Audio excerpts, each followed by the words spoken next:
guys, it's me Kisina Fakia here and welcome back to my channel. So hari ni sebenarnya I nak buat pasal satu filem review yang bertajuk pasal The Ship Detective. Korang dah tengok belum?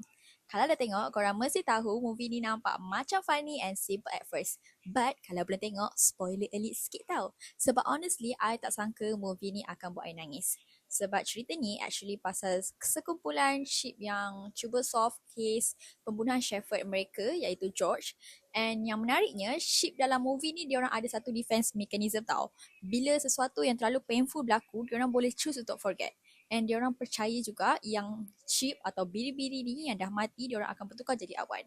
So daripada diorang rasa sedih, diorang just forget and move on. But ada satu ship yang nama dia Mopel yang tak boleh lupa apa yang dia nampak.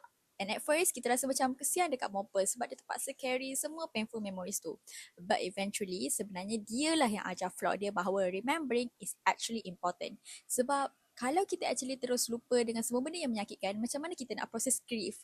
Macam mana kita nak proses kehilangan?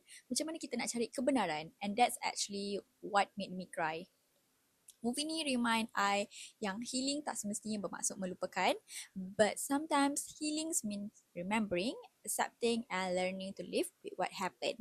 So personally, I give The Ship Detective 4.5 out of 5 stars. And actually, I ingat nak tengok movie ni pasal ship solve murder je. I ingat nak tengok movie ni pasal ship solve murder je. Sekali ship ni ajak I pasal grief and love pula. Bye!